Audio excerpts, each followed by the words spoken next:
বাংলাদেশের মধ্যে আইকনিক একটি জায়গা। বিশ্বাস করেন, যদি সম্ভব হয় জীবনে একবার হলেও এই জায়গাটিতে আইসেন। অবিশ্বাস্য, যার কোনো তুলনা হয় না।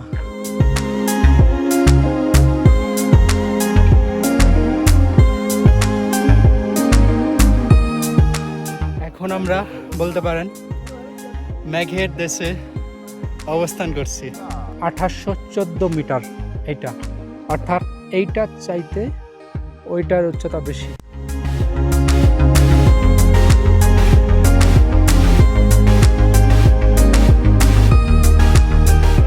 এখন আমরা শুরু করলাম হাইকিং। 10:53 বাজে। কয়টা বাজে আমরা ওখানে পৌঁছাই?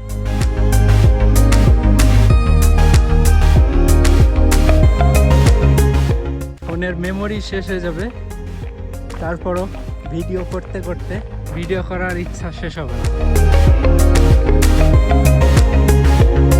সব মিলায় আজকের দিনটা একদম মনে রাখার মতো।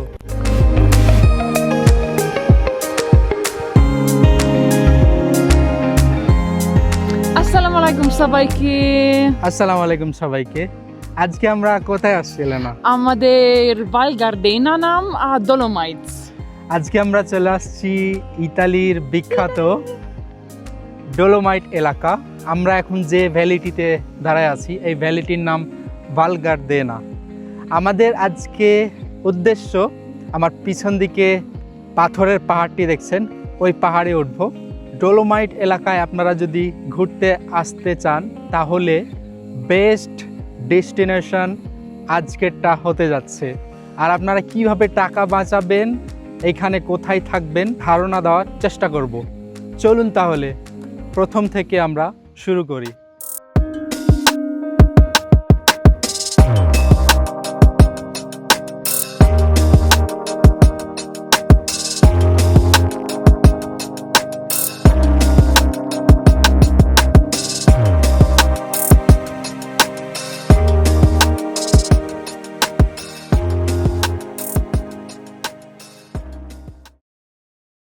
সামনের দিকে যে শহরটি দেখছেন, এইটা হচ্ছে মেরানো শহর, আর আমরা ছিলাম এই হোটেলটিতে। এই জায়গাটির নাম ডর্ফ টিরোল বলে পরিচিত। মেরান শহর কিন্তু পাহাড়ের উপরে ছোট্ট এই গ্রামটিতে। এখানেই আমরা হোটেল নিয়েছিলাম। আর আপনারা ডলোমাইটস আসার যদি চিন্তাভাবনা বা প্ল্যান করেন তাহলে অবশ্যই চেষ্টা করেন মেরান শহর আর না হয় বোলজানো শহরের আশেপাশে হোটেল নেওয়ার। এর প্রধান কারণ হচ্ছে প্রাইস, অন্যদিকে অনেক ধরনের অপশান পেয়ে যাবেন। এবং পাহাড়ি এলাকাতে আপনারা যদি হোটেল নেওয়ার চিন্তাভাবনা করেন খুব একটা বেশি অপশান পাবেন না, এর দামও অনেক বেশি থাকে। যাই হোক, আজকে আমরা খুব ভোরবেলায় উঠেছি ঘুম থেকে, প্রায় 7টার দিকে। নাস্তা করে আমরা রওনা দিব val Gardenaর উদ্দেশ্যে। এইখান থেকে val Gardenaর দূরত্ব প্রায় 70 কিলোমিটার। যেতে সময় লাগবে আনুমানিক 1 ঘন্টা 20 মিনিট থেকে 1.5 ঘন্টার মতো।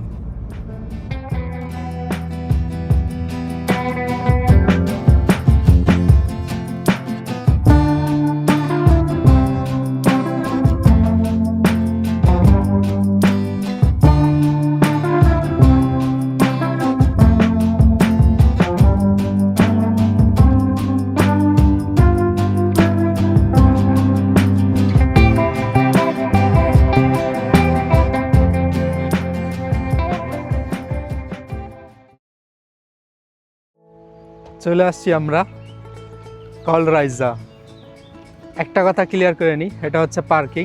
যদি এইখানে ডাইরেক্ট পার্ক করতে চান তাহলে আপনাদের আগে আসতে হবে, অর্থাৎ 10টার মধ্যে। 10টার পরে আসলে এখানে পার্কিং পাওয়াটা একটু ডিফিকাল্ট, যেহেতু অনেক ফেমাস জায়গাটি। এখন প্রায় 9:30 বাজে।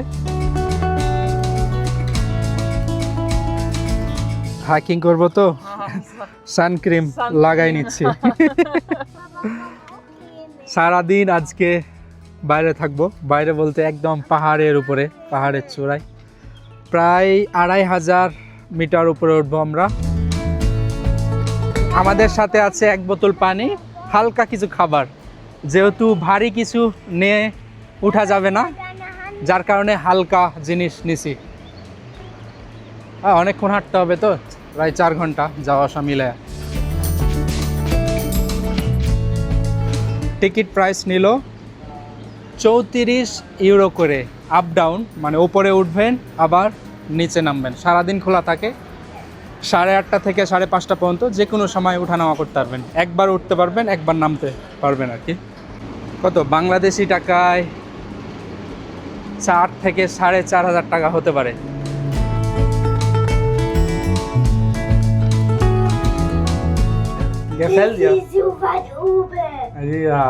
ডোলোমাইটের বেস্ট অ্যাডভেঞ্চার যদি থেকে থাকে তাহলে ডোলোমাইট আমাদের ফেভারিট গ্রাম।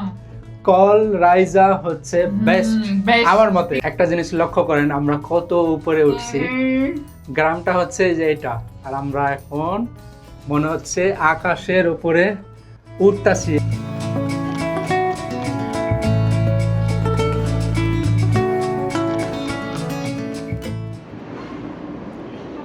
চলে আসছি আমরা কল রাইজা।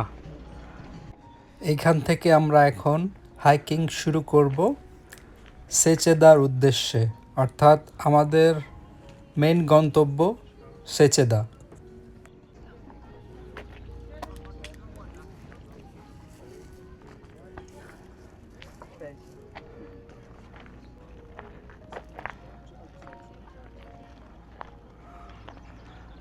ভিউ দেখেন, ওয়াও। সি লেভেল থেকে আমরা কত উপরে আছি একটু ধারণা করুন। চারিদিকের এই ভিউ দেখে মনে হচ্ছে আমরা আসলে অন্য এক জগতে চলে আসছি। এই অঞ্চলটি হাইকিংয়ের স্বর্গরাজ্য বললে ভুল হবে না। হাইকিং প্রেমীদের জন্য বেস্ট ডেস্টিনেশন এই কল রাইজা। আপনারা পিকনিক করতে পারবেন, কোনো সমস্যা না। এখানে একটা বার রেস্টুরেন্টও আছে।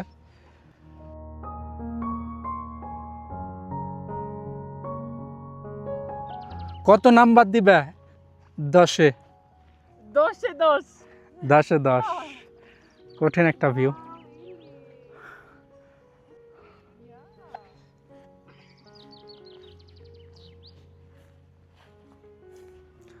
এই জায়গাটি সি লেভেল থেকে 2100 মিটার উপরে, প্রায় 2 কিলোমিটারের একটু বেশি উপরে আছি। চিন্তা করা যায় এখানকার ওয়েদার, এখানকার বাতাস, এখানকার শব্দ আসলে সব চাইতে আলাদা। আচ্ছা, আর একটা জিনিস ক্লিয়ার করি, এখানে কেন আসছি, এই কল রাইজার কেন আমরা চেচেতা যাইনি? হ্যাঁ, কারণ হচ্ছে এইখানে যদি আসেন আপনারা সুন্দর একটা ভিউ পাবেন, প্লাস হাইকিংয়ের একটা সময় পাবেন। সবচাইতে মেইন যে কারণ সেটা হচ্ছে টাকা বাঁচাতে পারবেন। চেচেদা বানে যদি আপনারা উঠতেন প্রায় 74 ইউরো লাগতো আপ ডাউন, আর আমরা এই জায়গাটুকু আসছি মাত্র 34 ইউরোতে। বুঝতেই পারছেন, এখানে উঠার পর বাকিটুকু কিন্তু হেঁটে যেতে পারবেন। চেচেদা বান হচ্ছে এইটা, 2 ঘন্টার মতো লাগে ওপরে উঠতে, মানে হেঁটে যেতে, এবং 2 ঘন্টা লাগবে, হয়তো 1.5 ঘন্টা লাগবে নিচে নামতে।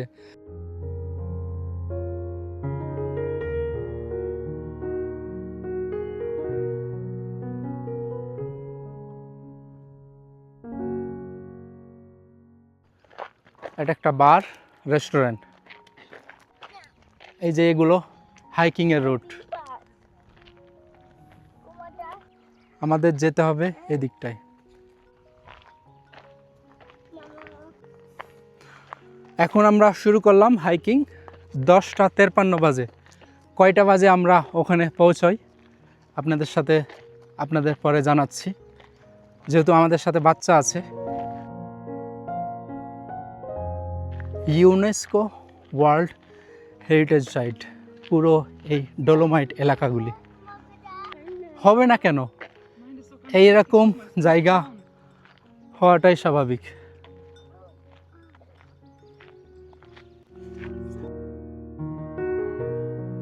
চেচেদার যে সবচাইতে আকর্ষণীয় মাউন্টেন, ছুরির মতো একদম আকাশের দিকে উঠে গেছে, ওই ভিউটা ওই জায়গা থেকে পাওয়া যায়।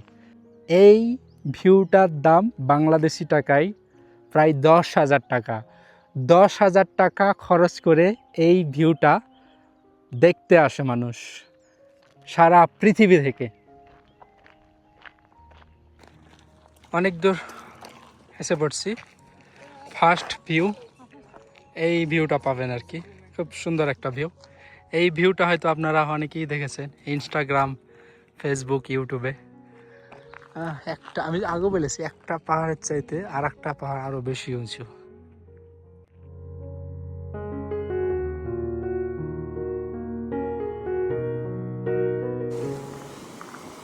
পানি বয়ে যাচ্ছে, পাহাড়ি পানি। এই পাহাড়গুলির বরফ গলা পানি আর কি। মনটা একদম ফ্রেশ হয়ে গেল।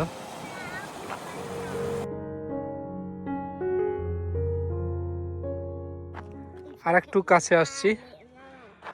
এই প্লেসটা অনেক সুন্দর, একদম সবুজ নিচটা, আর সবুজের সাথে পাথরের এই মাউন্টেন একসাথে খুব ভালো লাগছে আর কি। আর আমরা যাব, চিন্তা করে দেখেন কত উপরে, এখনো এই জায়গা পর্যন্ত একটা বেয়ারের স্ট্যাচু। এই পাহাড়ি অঞ্চলে অনেক বেয়ার আছে, তুমি কি জানো? আমি জানি, ঠিক আছে। ডোলোমাইট এলাকায় অনেক বেয়ার দেখা যায়, পাহাড়ি বেয়ার যেগুলো বলে। এই পাহাড়ের জঙ্গলে আশেপাশে লুকায় থাকে।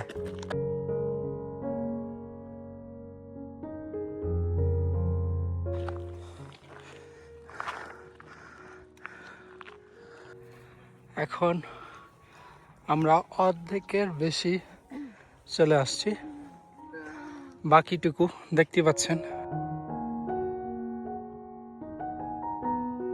এলেনা একদম কি বলে, একদম টায়ার্ড। আমরা খাসতে গেছো তুমি? হ্যাঁ। এলেনা খাসতে গেছে, অনেকক্ষণ হাঁটছি। এখানে দেখা যাচ্ছে অনেক এশিয়ান টুরিস্ট, ইন্ডিয়া, শ্রীলঙ্কা। বাংলাদেশিরা, বাঙালিকে দেখতে পেলাম না, তবে অবশ্যই আছে।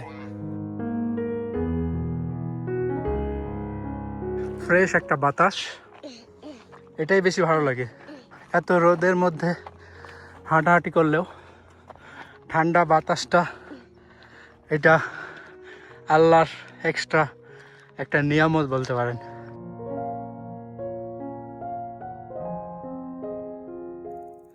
এইখান থেকে কেবল কার, তারপরে যে লিফটগুলির লাইন দেখা যাচ্ছে, কিন্তু সবগুলো চলছে না।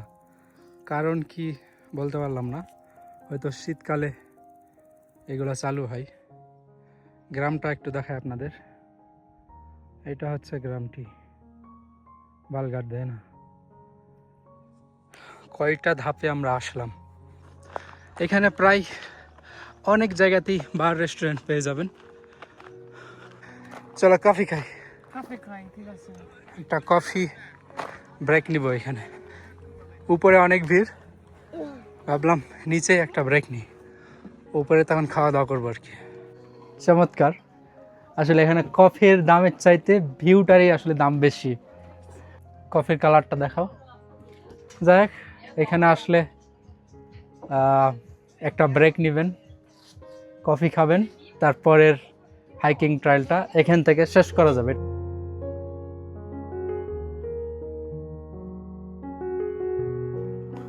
আমরা আবারও শুরু করলাম হাইকিং, একটু এনার্জি ফুল করলাম।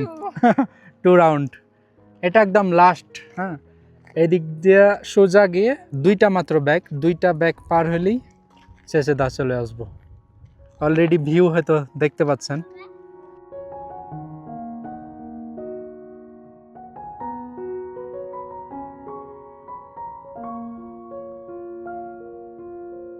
এলে না পারবা? এলেনা পারবে, অনেক উপরে আসবো।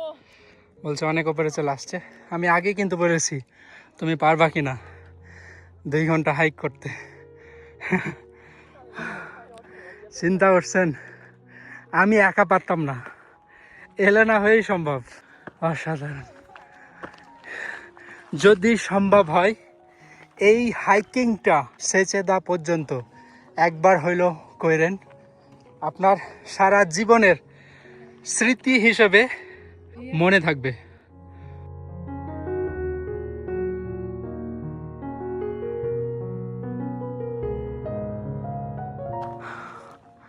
সবার গলা শুকায় গেছে এই জায়গা পর্যন্ত আসতে। এখানে আর একটা রেস্টুরেন্ট বার পেয়ে যাবেন। প্রত্যেকটা ট্রাইলে মানে ব্যাকের ওপর একটা না একটা রেস্টুরেন্ট বার আছেই।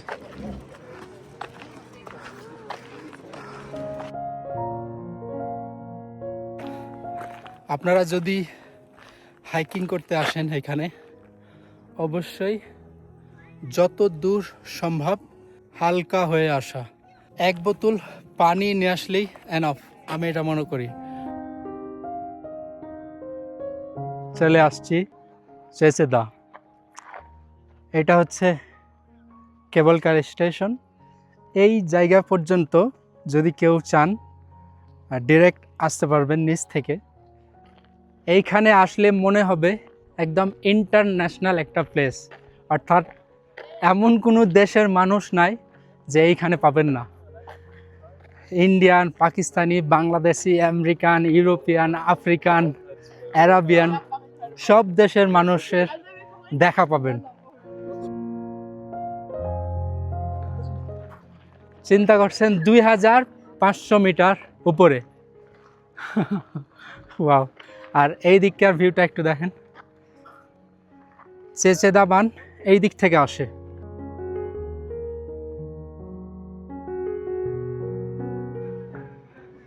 এই জায়গাটি দেখছেন, এটা হচ্ছে সাইজার আল্প। আমাদের এখানে ভিডিও আছে।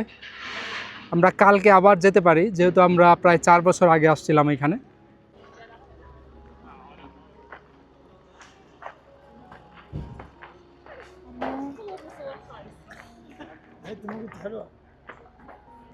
আমাদের আসতে সময় লেগেছে 2 ঘন্টা 40 মিনিটের মতো, কারণ হচ্ছে আমাদের সাথে বাচ্চা আছে, সেই জন্যই অনেক জায়গায় আমরা ব্রেক নিছি। তবে আমি সাজেস্ট করব আপনারা এই কল রাইজার আইসেন ডিরেক্ট চেচেদা না আসলে।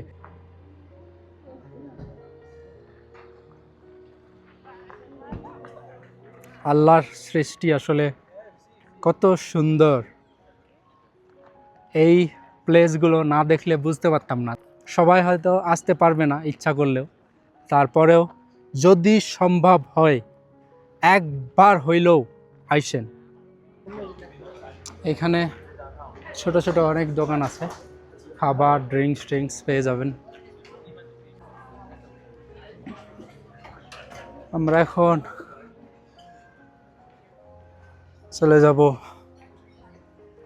এই উপরে ভিউ পয়েন্টে। ওই ভিউ পয়েন্টে যাওয়ার পরে একদম নিচ দিকে চলে যাব কল রাইজার আবার। হ্যাঁ, কি বলো?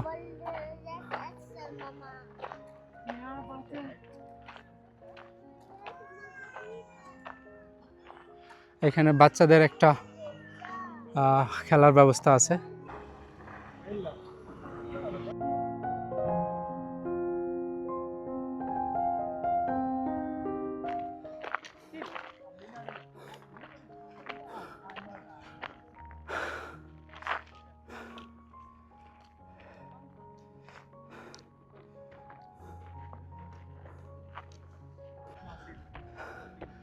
চলে আসছি আমরা কাঙ্ক্ষিত সেই ইনস্টাগ্রাম, ফেসবুক বা ইউটিউব ভিউ বলতে পারেন গন্তব্যে।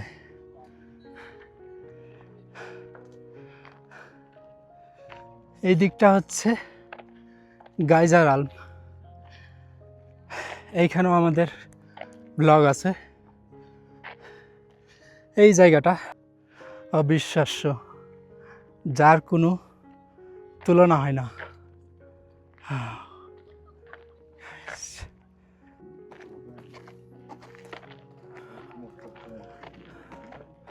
পরে এরকম একটি ভিউ পয়েন্ট পেয়ে যাবেন। এখানে প্রায় প্রত্যেকটি মাউন্টেনের নাম, এর উচ্চতা উল্লেখ করা আছে। যেমন এই পাহাড়টির নাম লাং কোফেল, 3131 মিটার, প্রায় সি লেভেল থেকে 3.5 কিলোমিটার উঁচু ওই মাউন্টেনটা। দেখেন মেঘে ঢেকে আছে। এই দিকটা আছে চেচেদা, এগুলো 2814 মিটার এইটা, অর্থাৎ এইটার চাইতে ওইটার উচ্চতা বেশি।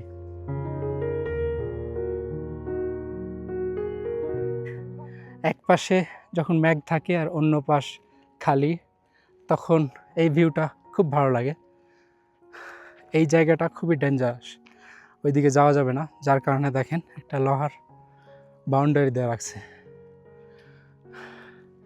এই ভ্যালিটির নাম ভাল দি ফুনেস, নিচেরটা, ওইখানেও আমাদের ভিডিও আছে। সময় পাইলে আমাদের চ্যানেলটি ভিজিট করেন, অনেক ভিডিও আছে ডোলোমাইট, সুইজারল্যান্ডের প্রায় সব জায়গার। এই যে সামনের দিকে বরফে ঢেকে আছে যে মাউন্টেনগুলি, এই মাউন্টেন মনে হয় অস্ট্রিয়া অথবা সুইজারল্যান্ডে। এই যে বৃষ্টি শুরু, আপনারা হয়তো দেখতে পাচ্ছেন বৃষ্টি। হ্যাঁ, তো এই হচ্ছে ওয়েদার। আল্লাহ জানে কি হয় আমার টেকনিক জিনিসের।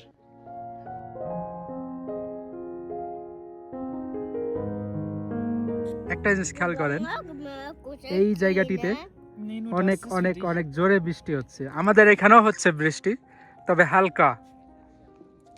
আর এই সামনে দেখেন এখনো সূর্য।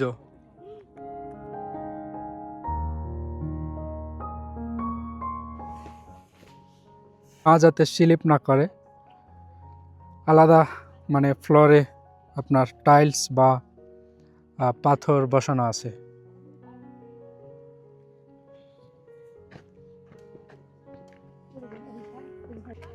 এইদিকে মেঘ ডাকছে, হয়তো শুনতে পাচ্ছেন, আর এই দিকটাই সূর্য।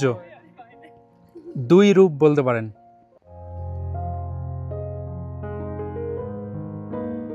খুবই সাবধানে হাঁটাহাঁটি করতে হবে। অনেকেই দেখছি এত রিস্ক নাই, নিচ দিয়ে আরেকটা রাস্তা আছে, ওই দিক দিয়ে হেঁটে যাচ্ছে। বিশ্বের মধ্যে আইকনিক একটি জায়গা, যা সবার চাইতে আলাদা। মেঘের কারণে ফুলগুলো লাইটের মতো লাগছে না, এখন মেঘের একটা রিফ্লেক্স পড়ছে, যার কারণে আরো কালারফুল লাগছে এই হলুদ ফুলগুলি।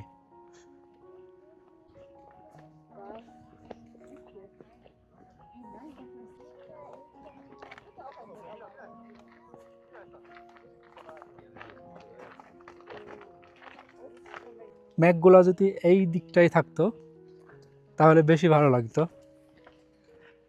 এখানে একদিকে যখন মেঘ থাকে আর অন্যদিকে সূর্য, ওই জিনিসটা বেশি ভালো লাগে। তবে সব সময় থাকে না, তো সময় আছে, ওয়েদার দেখে আসতে হবে, তাহলে হয়তো পেতে পারেন, ভাগ্য ভালো হলে। আমরা আবার অনেক নিচে চলে আসছি। এই যে এই জায়গাটা একটু লক্ষ্য করেন কত ভয়ঙ্কর। আমরা এই দিকটাই ছিলাম, এগুলো পাথর আর মাটি একসাথে, ধসে পড়ার চান্স তো মনে হয় থাকেই। দেখছেন পাথরগুলো কি অবস্থায় আছে।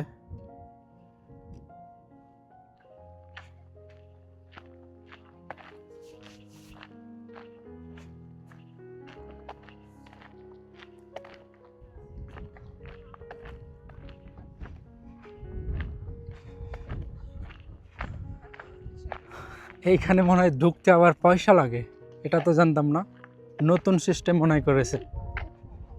দেখছেন পয়সা নিচ্ছে Tornare wieder von da, oder?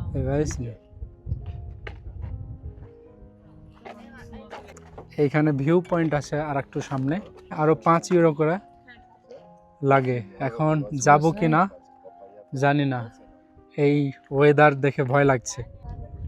আমরা এই দিকে আর গেলাম না, নিচ দিয়ে আরেকটা রাস্তা আছে, ওই দিক দিয়ে নিচে নামবো।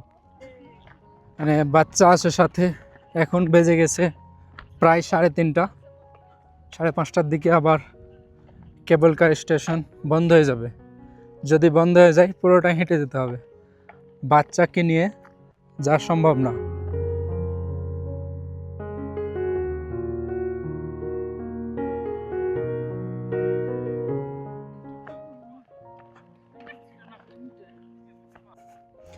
তবে কেউ যদি একদম বিনা পয়সায় আসতে চান, শুধু হাইকিং করে আসতে পারবেন। এই তো 4 ঘন্টার মতো হাইক করতে হবে। সকাল 7টার দিকে যদি ওঠেন। হ্যালো,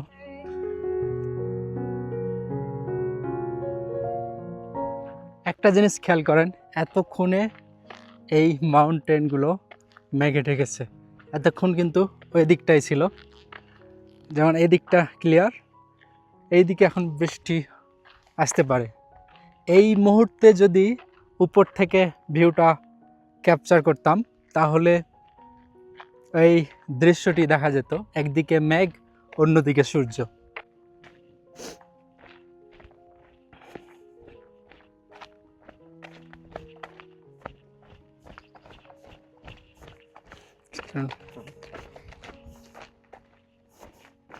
হ্যালো, এটি একটি বাচ্চাদের প্লেগ্রাউন্ড।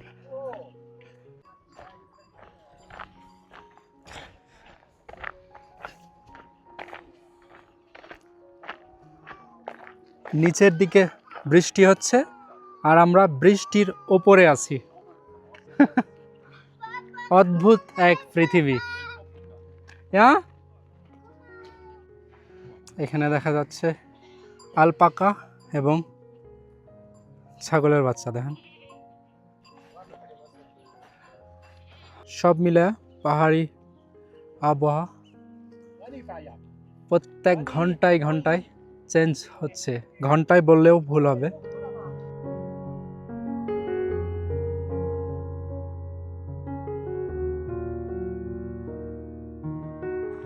আমরা চলে আসছি প্রায় কলরাইজা কেবল কারের খুব কাছাকাছি।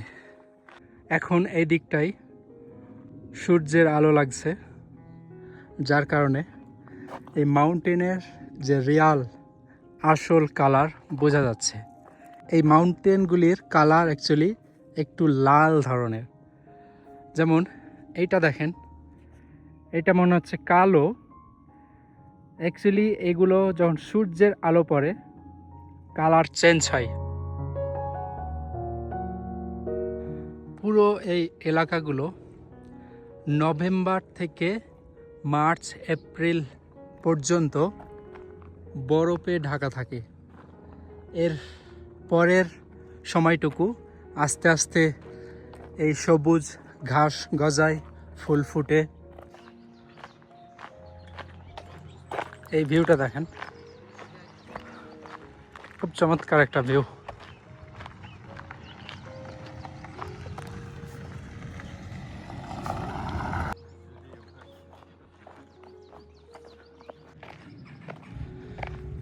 চলে আসছি আমরা সেই কলরাইজার কেবল কার স্টেশনের কাছে।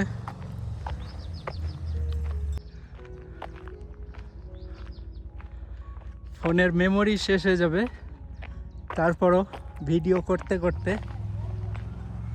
ভিডিও করার ইচ্ছা শেষ হবে না।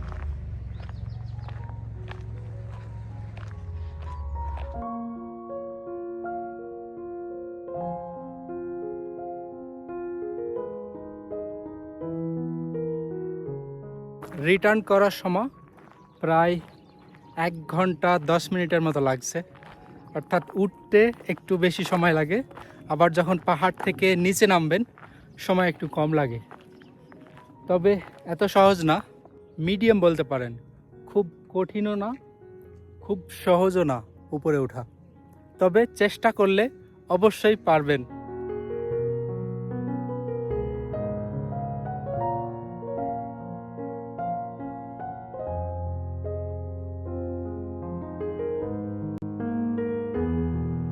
আমরা এখন আবার নিচে নেমে যাব। এটা হচ্ছে কেবল কার স্টেশন। আর আরেকটা জিনিস দেখাই দিই, হাইকিং করে যদি ওপরে উঠতে চান, রাস্তা কিন্তু এইটা।